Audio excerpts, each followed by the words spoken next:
Você está com sua Bíblia aí, meu querido? Abra lá no livro de Atos, capítulo 11. Nós estamos aí estudando o livro de Atos. Te encorajo, meu querido, a ler o livro de Atos conosco. Durante a semana que antecede, você possa abrir a sua Bíblia e ler o livro de Atos. Seguir na sequência que estamos, ou se você quiser ir mais além, quiser voltar, isso vai te ajudar muito, meu querido, a compreender aquilo que está sendo falado. Lógico, meu querido, se você não quiser, você não precisa, mas isso é uma forma também, meu querido, de te incentivar. Isso é uma forma, meu querido, de você estar preparado para esse culto, para vir cultuar a Deus, preparado também, meu querido, para esse momento da mensagem de Deus. Então, Atos, capítulo 11, leia aí comigo, acompanhe os versículos, se não, acompanhe aqui no telão. Vai dizer assim, a partir do 19. Então, os que foram dispersos por causa da tribulação que sobreveio a Estevão, se espalharam até a Fenícia, Chipre e Antioquia, não anunciando a ninguém a palavra, senão somente aos judeus. Alguns deles, porém, eram de Chipre e de Cirene, e que foram até Antioquia. Falavam também aos gregos, anunciando-lhes o evangelho do Senhor Jesus. A mão do Senhor estava com eles, e muitos, crendo, se converteram ao Senhor. A notícia a respeito deles chegou aos ouvidos da igreja que estava em Jerusalém, e enviaram Barnabé até Antioquia. Tendo ele chegado e vendo a graça de Deus, alegrou-se e exortava a todos, a que com firmeza de coração permanecessem no Senhor. Porque era homem bom, cheio do Espírito Santo e de fé, e muita gente se uniu ao Senhor. E partiu Barnabé para Tarso à procura de Saulo. Tendo-o encontrado,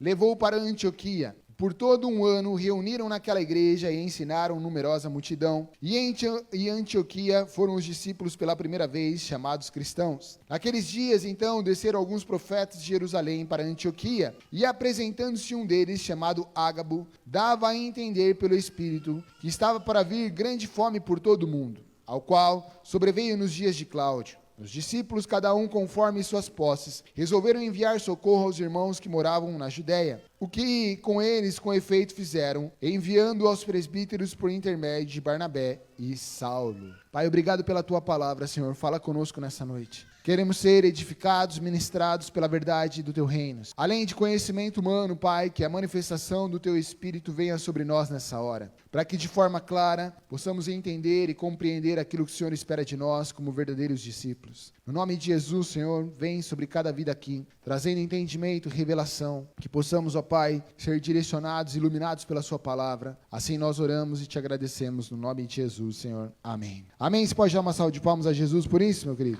Aqui então, meu querido, nós vemos uma volta no tempo, aonde então o texto que vai dizer que, em consequência, a morte de Estevão. Quem lembra da morte de Estevão aí, dá um glória a Deus. Estevão foi apedrejado por estar anunciando, ele foi separado como um diácono ali para servir aos órfãos e às viúvas, e ali, conforme a sua pregação, conforme o anunciar da palavra de Deus, ele estava incomodando os religiosos da época, que foram lá e levantaram falsas acusações contra Estevão, para que assim pudessem o condenar, e ele foi apedrejado. Quem estava aos pés da morte de Estevão? Saulo, amém? Saulo, que posteriormente seria Paulo. Nesse meio tempo, o estudo de Atos, o livro de Atos vai falar sobre Saulo, e aí dá um tempinho nessa história. Ali, com a morte de Estevão, muitos, por medo e por um direcionamento do Senhor, saem para outras regiões, e é o que nós vemos aqui. Eles saem para outras regiões e começam a anunciar o reino de Cristo. Começam a anunciar as obras de Cristo.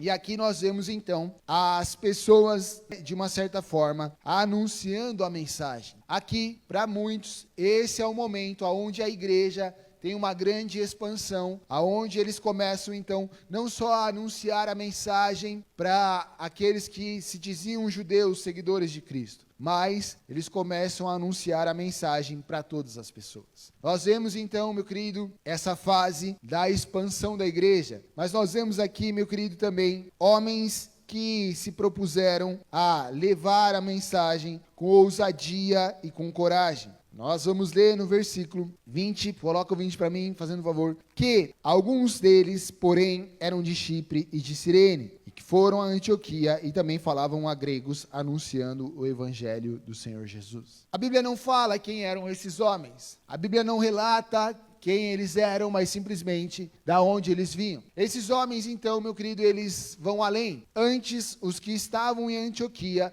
simplesmente estavam anunciando para aqueles que eram judeus. Eles não entendiam a necessidade de abrir, então, para outras pessoas a mensagem. Porém, esses homens que chegam nesse lugar começam a anunciar, então, a mensagem do evangelho aos gregos. Começam, então, a falar para essas pessoas que estavam ali vivendo numa sociedade completamente perdida a respeito de Cristo. Antioquia, meu querido, era a terceira maior cidade do Império Romano. Era uma cidade, meu querido, grande, era uma cidade importante naquele cenário para o Império Romano. O Império Romano era ali o país, o império mais poderoso naquele tempo. E a cidade, ela era importante para o Império Romano. E a cidade, por ser uma cidade grande, ali eles cultuavam a muitos deuses, ali eles cultuavam a falsos deuses. A principal forma de cultuar nessa cidade, nesse lugar, era através de orgias, festas e todo tipo de depravação que você possa imaginar. Eles acreditavam numa deusa que ali teve um encontro com Apolo, e aí vai para toda a mitologia grega, uma confusão, uma mistura de credos e de coisas, e ali eles acreditavam então que através dessas festas, desses rituais, eles estavam adorando a esses deuses. Então imagina qual era o cenário de depravação que essa sociedade vivia. Qual era o cenário então de falta de perspectiva e de esperança que essas pessoas carregavam. Qual era, então, o entendimento que eles tinham a respeito de Deus, ou da espiritualidade deles, baseado no contexto do que eles viviam. E esses homens, que a Bíblia não relata quem são, simplesmente chegam lá e entendem a necessidade de anunciar o Evangelho de Cristo, anunciar o reino de Deus a essas pessoas. E eles começam então a partir dali levar a mensagem a esses gregos, a essas pessoas, anunciando então a igreja de uma certa forma. A igreja gentílica, aqueles que não eram judeus, começam a ser ministrados da palavra do Senhor, e ali começa a haver transformação de vidas, conversão, mudança de histórias. Quando nós olhamos para esse cenário, meu querido, nós temos dois pontos fundamentais para entender o que esses homens fazem. Primeiro, eles não se limitaram em quem eles eram, em quem iria receber a mensagem. Quando nós falamos, meu querido, sobre falar de Cristo, de sermos testemunhas de Cristo, que esse é o papel meu e seu. Qual é o meu e o seu chamado, meu querido? O meu e o seu chamado é conhecer a Cristo e fazer Cristo conhecido. O meu e o seu papel, quando entendemos quem Cristo é de buscar a Cristo, de conhecer a Cristo. E à medida que conhecemos Ele, vamos falando dEle, vamos anunciando a Ele. Vamos anunciando o Evangelho e não o ser evangélico. O Evangelho de Cristo fala das ações de Cristo. Fala das ações que Cristo fez, estando aqui, exercendo o seu papel de nos conectar a Deus, a anunciar as boas novas. É o meu e o seu papel, meu querido. A anunciar a palavra de Deus, falar de Cristo, falar da esperança que está em Cristo. Amém? Esse é o meu e o seu papel. É para isso que eu e você fomos resgatados por Cristo. Para nos conectarmos a Deus, para termos a esperança da vida eterna, para alcançarmos a salvação pela graça em Cristo, mas também, meu querido, para levar isso àqueles que estão à nossa volta. E quando nós entendemos o amor de Deus, o amor que recebemos do Senhor, nós queremos também que as pessoas que estão à nossa volta também recebam desse amor. E esses homens, então, eles olham para quem estava à sua volta. Ah, mas eles não são judeus. Ah, mas eles não são, talvez, da linhagem do povo escolhido. Não, eles precisam conhecer aquilo que nós conhecemos. Eles precisam ouvir a mensagem, eles precisam ser tocados por esse Jesus que mudou nossas vidas. E é exatamente, meu querido, o que muitas vezes falta em nós. É exatamente o que muitas vezes falta no nosso dia a dia. Nós entendemos que o Cristo fez, recebemos a graça de Deus em nossas vidas, recebemos o amor de Deus em nossas vidas, mas não passamos isso para frente. Mas não estamos preocupados com aqueles que estão ao nosso redor, se eles também vão receber daquilo que nós recebemos. A responsabilidade de anunciar o Evangelho não é do pastor, não é do evangelista, não é do missionário. A responsabilidade de anunciar o evangelho é de minha e sua. É de todos aqueles que um dia conheceram a Cristo. Puxa, pastor, mas como eu vou fazer isso? O Espírito do Senhor vai te dar graça e sabedoria para isso. Mas é necessário que haja desejo em seu coração de fazer isso. É necessário que haja preocupação com quem está à nossa volta. É necessário que haja, meu querido, compaixão com aqueles que estão perdidos ao nosso redor.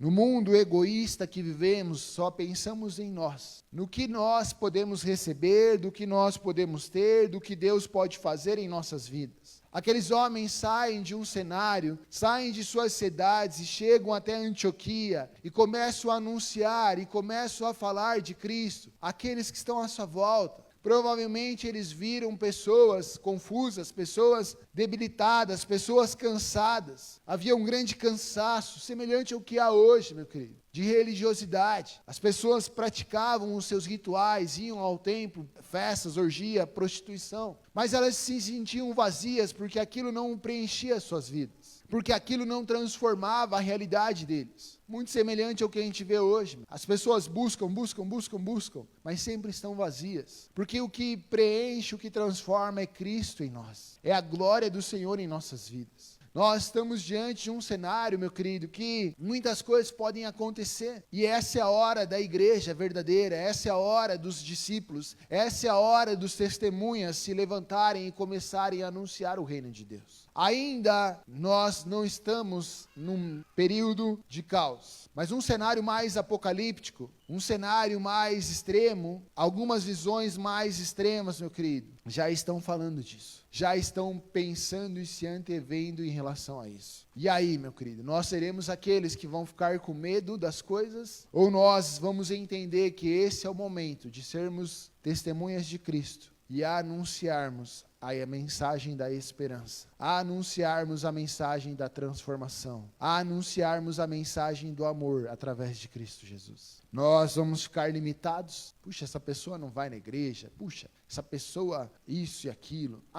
Puxa, essa pessoa não quer saber de religião. E não quer mesmo, ninguém quer saber de religião. As pessoas querem saber de algo verdadeiro, de algo profundo. E isso está em Cristo. Só que o problema é que muitas vezes nós somos treinados e aprendemos a depender de terceiro, ao invés de assumirmos nossas responsabilidades. É muito mais fácil entregar um flyer, é muito mais fácil compartilhar uma mensagem pronta, do que eu ir lá e pregar a mensagem a quem está à minha volta. Sabe qual é o outro problema que nós enfrentamos? Que as pessoas talvez tenham um belo discurso sobre o cristianismo, mas uma vida que não corresponde com aquilo que falam. Quando você conversa com pessoas e fala assim, puxa, vamos à igreja, muitos vão dizer assim, eu não vou para a igreja, para ser como aquele cara que mora na igreja e maltrata a sua esposa, como aquele cara que se diz cristão, que se diz evangélico, mas é um cara que está devendo para todo mundo, mas é um cara que passa a perna nos outros, mas é uma pessoa assim, assim, assado, e ela só vai falando de coisas que nada tem a ver com Cristo. Porque nós queremos viver o benefício do cristianismo, o benefício de Cristo, mas não queremos viver o caráter de Cristo. As pessoas vêm domingo após domingo nas igrejas e segunda estão fazendo as mesmas coisas, como se nada fosse transformado em sua vida. Como se nada de Cristo fosse implementado em nós. Quando nós cantamos aquela canção e o amor está tomando forma em nós, isso quer dizer que então Cristo está sendo gerado em nós. Se você tem vindo culto após culto e você não tem sido diferente desde o dia que você começou a vir, reveja então, meu querido, porque algo está errado em você. A mensagem da palavra de Deus precisa nos confrontar. A mensagem de Cristo precisa nos fazer entender quão pecadores somos e buscarmos transformação. O problema é que vivemos numa geração convencida de quem Cristo é, mas não convertida aos caminhos de Cristo. Esses homens chegam lá e entendem que era o tempo de anunciar a mensagem de Cristo. Independente de quem fosse as pessoas que iriam ouvir a mensagem, eles simplesmente precisavam anunciar. O problema é que muitas vezes nós olhamos e falamos, essa pessoa é boa demais, ela não precisa de Jesus. Ou nós olhamos e falamos, essa pessoa é perdida demais, para ela não tem jeito, eu nem vou perder tempo falando de Jesus. Nós queremos selecionar a quem nós levamos a mensagem. Jesus disse, ide por todo mundo, pregai o evangelho a todas as criaturas. Nós somos chamados a anunciar o reino de Deus a todos, independente de quem seja, como esteja, mas sim anunciarmos a mensagem. E isso precisa queimar em nossos corações. Isso precisa brotar de dentro de nós. Se eu recebo do amor de Deus, então, meu querido, eu passo a amar o próximo. Se eu entendo quem eu era, pecador, condenado à morte eterna pela ira de Deus, mas fui alcançado pela graça e misericórdia de Deus, eu então passo a olhar para quem está do meu lado, como alguém que também precisa ser alcançado por essa graça e misericórdia. Eu não posso ver uma pessoa se perdendo e achar que aquilo está tudo certo. Esses homens saem de suas cidades, vão a Antioquia e começam a anunciar a mensagem. Quem eram esses homens? Apóstolos? Quem eram esses homens? Desconhecidos. Desconhecidos ao ponto nem aqui da palavra de Lucas relatar os seus nomes ou dizer quem eram. Eram homens que não estavam preocupados se iriam ser vistos ou reconhecidos. Eram homens que estavam dispostos a fazer aquilo que precisava ser feito, sem buscar nada em troca, sem buscar o reconhecimento, sem buscar talvez elogios, sem buscar então que alguém lhe aprovasse. Anônimos que simplesmente compreenderam o seu papel como sendo seguidores de Cristo e anunciaram o reino de Deus. Homens e mulheres que estavam dispostos a fazer o que fosse preciso, sem esperar nada em troca, sem esperar retribuição, elogio e reconhecimento. Vivemos numa sociedade que está em busca de reconhecimento. Vivemos numa geração que está em busca, meu querido, de elogios, pela falta da compreensão de quem são, pela falta do entendimento daquilo que Cristo fez em suas vidas. Buscam reconhecimento, buscam a afirmação de sua identidade naquilo que as pessoas à sua volta têm para lhe apresentar. Eu vivi muito assim, meu querido, e é por isso que eu estou falando com tanta certeza isso. Eu vivia pela aprovação das pessoas à minha volta. Fiz inúmeras coisas das quais eu não me orgulho, das quais muitas vezes eu não gostaria de fazer, mas eu fazia em troca de aprovação e aceitação, porque eu não entendia quem eu era e o que Cristo fez por mim. No dia que eu entendi o que Cristo fez por mim, automaticamente eu comecei a entender quem eu era. E o que as pessoas à minha volta iriam fazer ou não fazer por mim já não fazia mais diferença, porque a coisa mais preciosa e valiosa que eu precisava, Cristo já tinha feito por mim, morrido em meu lugar, me aceitado, mesmo tão pecador, para ser feito filho de Deus. Nessa geração que não sabe quem é, porque não entende quem Cristo era e o que Cristo fez, há um desejo desesperado em buscar aceitação e reconhecimento. E o problema é quando isso entra para dentro do cristianismo. E as pessoas usam e esperam da igreja, da religiosidade, das ações, esse reconhecimento, esses elogios. Buscam então essa afirmação através do fazer as coisas de Deus, mas com a motivação que não é Deus e o amor ao próximo. Esses homens não estavam preocupados com isso. Esses homens não são relatados seus nomes e nem precisava.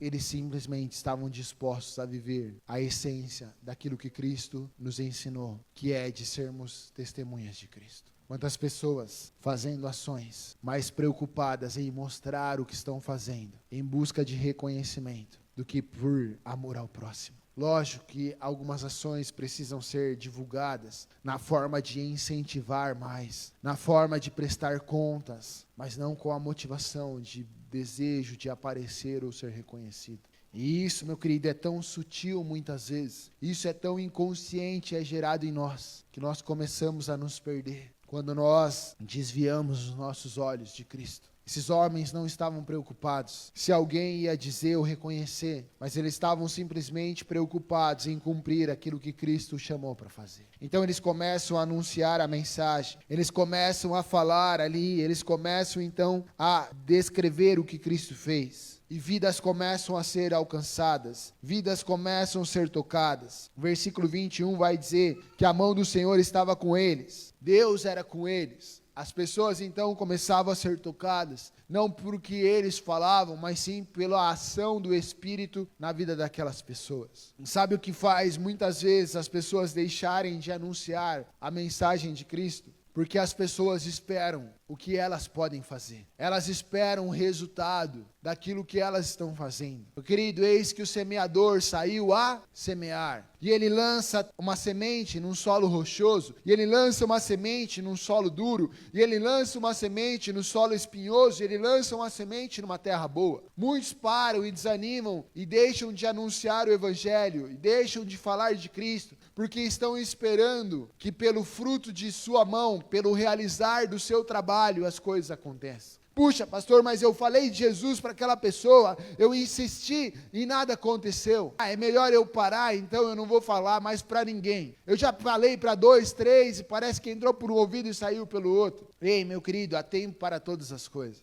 Outra, não é pela força da sua mão, mas sim é necessário que a mão do Senhor esteja comigo e contigo. Não é pela capacidade que nós temos, mas sim pelo Espírito agindo em nós. E o Espírito também agindo na vida daquelas pessoas. O problema é que nós queremos fazer, e pelo imediatismo que vivemos, queremos ver as coisas acontecer. Nós precisamos, meu querido, entender que o anunciar a Cristo, meu querido, muitas vezes vai passar por momentos onde nós não vamos ver nada acontecendo, mas lá dentro do coração daquela pessoa, uma semente está sendo lançada. Algo está acontecendo, algo está sendo gerado, do qual eu e você não podemos ver ou compreender, mas Deus está operando. Então, continua, persista, não desista. Amém? Anuncie, fale, pregue, viva Cristo. Porque um discurso sem prática, meu querido, não é eficaz. Viva o cristianismo. Viva Cristo no seu ambiente de trabalho.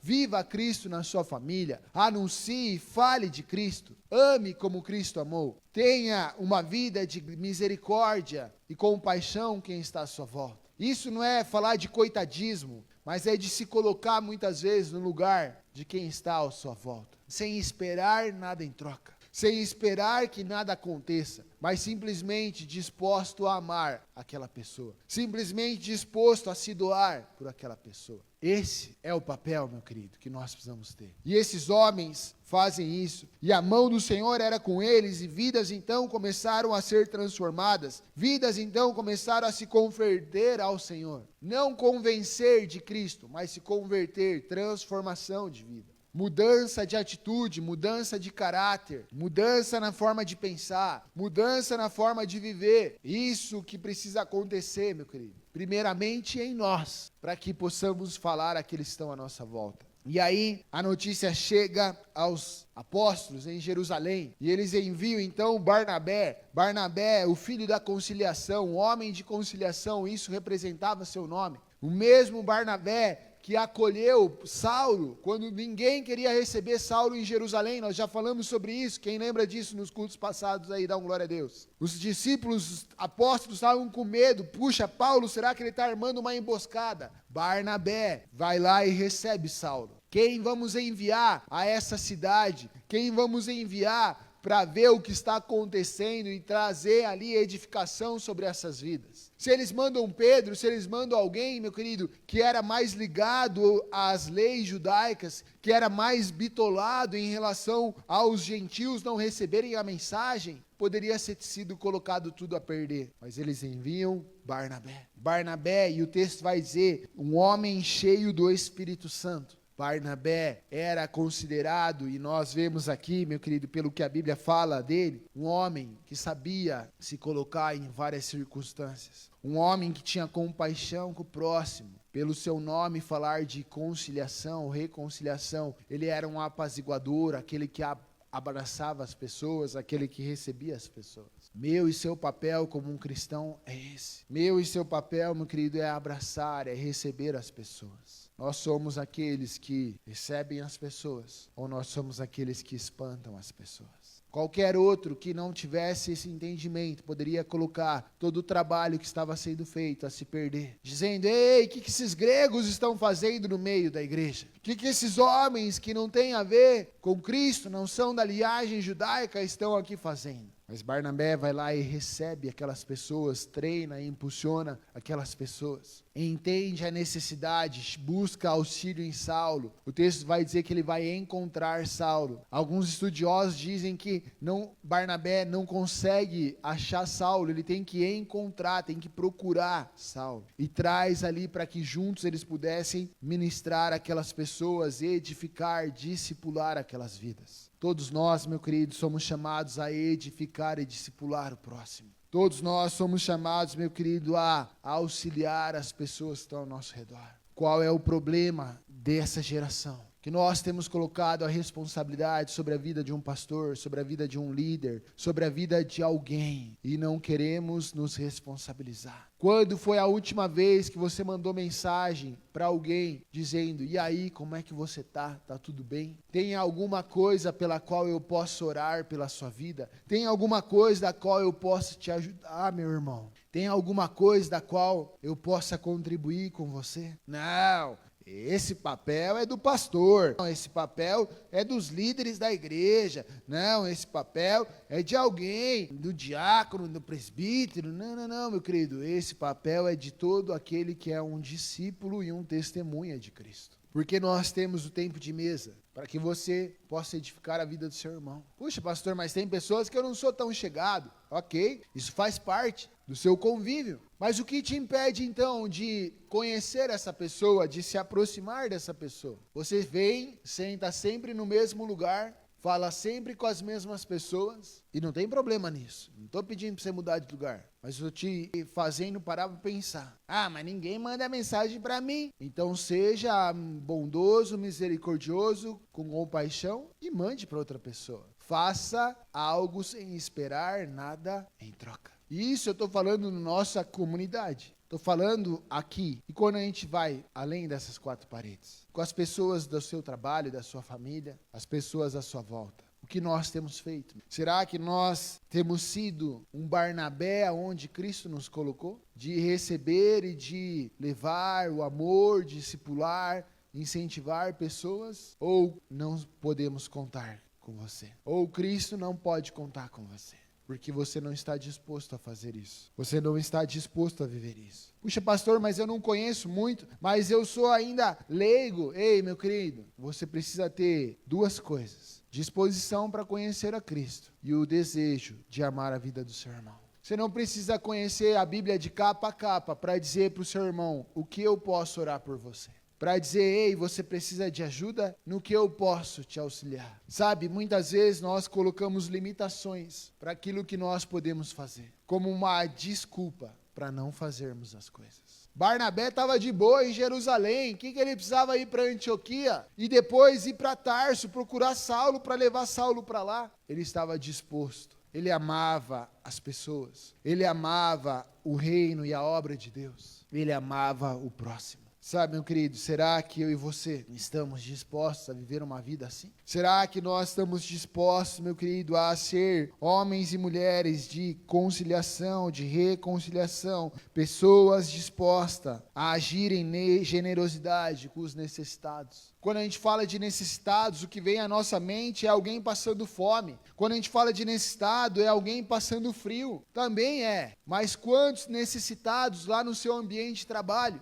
que estão buscando resposta em bebidas, em drogas, em baladas, em relacionamentos, em outras religiões, em outros deuses, em um sucesso, em uma carreira profissional, necessitados, dos quais você, estando lá, pode ser resposta para eles. Quantos necessitados na sua casa, na sua família, necessitados na sua rua, no seu bairro, na sua escola, dos quais você pode ser resposta para eles. Ser um Barnabé na vida deles, desde que você esteja disposto a agir em generosidade. Ah, pastor, mas eu não tenho recurso para isso. Sabe, meu querido, lá do ano passado, lá no meu trabalho, eles têm um grupo de pessoas, bastante idosos, e eles fizeram uma confraternização. Um momento lá deles, um homem, eu não sei quem é esse homem, ele diz que ele pediu um momento da palavra. E ele falou de Jesus sem entrar em religião nenhuma. E ele entregou algumas pedras. Pedra de rua. Ele pintou a pedra e escreveu nessa pedra: Tem uma pedra lá na mesa da qual eu sento, que está escrito, Jesus está em todos os lugares. Na outra pedra estava escrito, Jesus te ama. Na outra pedra estava escrito, Jesus alguma coisa, e assim vai. Puxa, mas eu não tenho, querido. Esse homem talvez, ele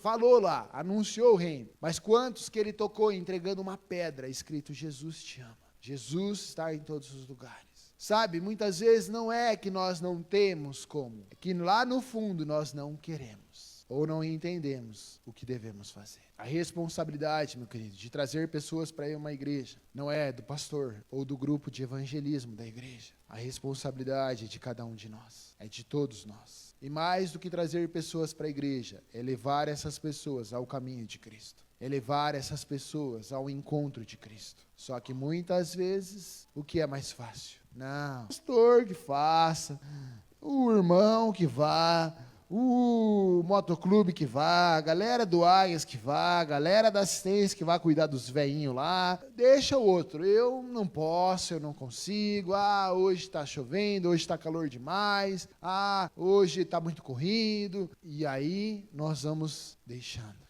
deixando para os outros, nós vamos deixando para alguém e nunca fazemos. Para encerrar, meu querido, o texto vai dizer que esses homens são chamados de cristãos. É a primeira vez, meu querido, então, que eles são chamados de cristão. Versículo 26 vai dizer lá, tendo então encontrado, levou para Antioquia, e por 1 ano eles ficaram ali anunciando. E foram os discípulos pela primeira vez chamados cristãos. Foi aqui, numa cidade depravada, num lugar que não era Jerusalém, num lugar onde gregos, onde aqueles que não eram o povo escolhido de Deus, né? Você lembra lá, povo escolhido de Deus, somente aqueles que vinham de uma linhagem, de uma nacionalidade judaica. No entendimento religioso da época era isso. Mas foi aqui que eles foram chamados, então, de cristão. Quando a gente vai estudar um pouquinho sobre isso, há algumas linhas ou alguns estudos que vão apresentar formas diferentes. Alguns acreditam que essa cidade, ela tinha o costume então de chamar as pessoas pelo aquilo que elas viviam, pelo aquilo que elas praticavam. Então eles selecionavam as pessoas em grupos.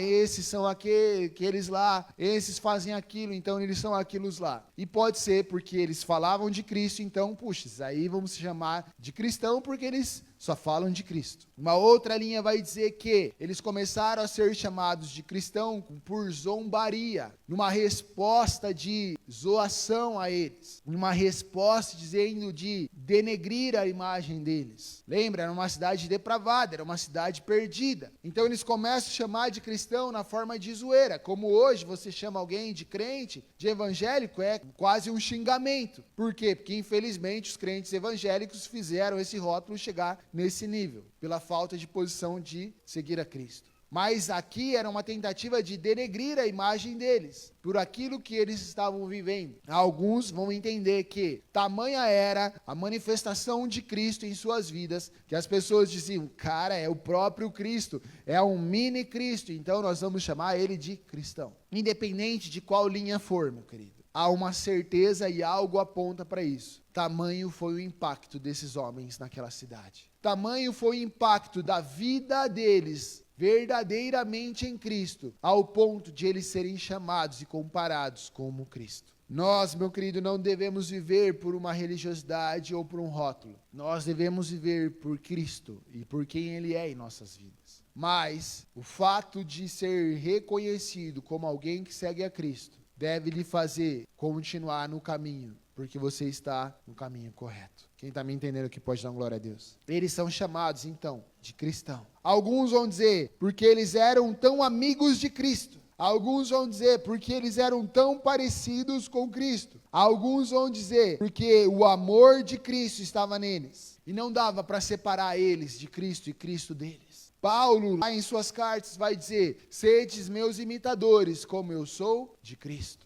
Meu querido, será? E essa pergunta você deve responder. Será que se a gente mandar alguém do IBGE lá no seu trabalho, lá na sua família, lá na sua rua, lá no seu bairro, com uma foto sua, fazer uma pesquisa, falar, você conhece essa pessoa? Conheço. Essa pessoa se parece com quem? Não sei, com ela mesmo. Tá bom, vou te dar algumas alternativas. Essa pessoa se parece com Cristo ou se parece com o capiroto? com o demoinho. Vamos lá, meu querido? Ou não se parece nem com um, nem com o outro. Se não se parece nem com Jesus, automaticamente já se parece com o outro. Que não tem meio termo. A igreja morna, Deus abomina e vomita. O meio do caminho, o muro, já é do diabo. Ou você está do lado de Cristo, ou você está do outro lado. Não tem meio termo. Sim, sim, não, não. Mais 3 opções. Vamos lá, meu querido. Para a tua esposa, se o IBGE perguntar, o que ela vai responder? Opção A, Jesus. Opção B, capeta. Opção C, nenhum nem outro, mas que é igual a B. Se for perguntar para o seu marido, se for perguntar para o seu filho, para sua filha, se for perguntar para o seu pai, para sua mãe, se for perguntar para o seu chefe, para o seu colega de trabalho, se for perguntar para o seu vizinho, eu não preciso nem pôr no copo, eu escuto a briga deles de longe já. Eu sei que eles chegaram. Pior é domingo, depois que eles vêm da igreja, eles quebram o pau, aqui é coisa feia. É nome daqui, é nome de lá. E não é Ezequias, Ezequiel, Nabucodonosor, não, é só... E aí, meu querido? Vai ter mais resposta A, vai ter mais resposta B, ou vai ter mais resposta C? Talvez eu acho que vai ter mais resposta C. Então não tá tão ruim. Tá ruim porque C é igual a B, meu querido. Só que é mais light um pouquinho. É o modo Nutella ativado. A pessoa não teve coragem de te chamar de capeta. Então ela disse que você não se parece. O problema não é ela te chamar de capeta. O problema é você não se parecer com Cristo. Esse é o problema. Que a pessoa não consegue ver Cristo em mim nem em você. Se formos perguntar para os vizinhos, essa igreja aí parece Jesus? Parece o capeta? Ou não parece nenhum dos dois? Sabe, parece uma brincadeirinha isso, mas é tão sério e profundo. Será que eu e você somos dignos de ser chamado cristão? Cristão não é um estado de religião. Cristão não é aquilo que você segue, aquilo que você acredita. Cristão é seguir e ser um discípulo, um testemunha de Cristo. Será que as pessoas podem dizer, cara, se parece com Cristo? Erra, peca, dá uns vacilos, mas eu consigo ver Cristo na vida dele. Eu consigo ver amor, eu consigo ver compaixão, a manifestação do caráter, é um cara verdadeiro, é um cara leal, é um cara que cuida da família, da esposa, dos filhos, está sempre buscando fazer o bem para quem está à sua volta, não cria problema com ninguém, não entra em discussão, não entra em palavras tortas. Querido, fica isso para nós meditarmos e pensarmos. Encerro com essa pergunta, meu querido. Opção A, B ou C? Se parece com Cristo? Se parece com o diabo? Ou não se parece nem com um com o outro, que é a mesma coisa que se parecer com o diabo? Feche seus olhos, curva sua cabeça.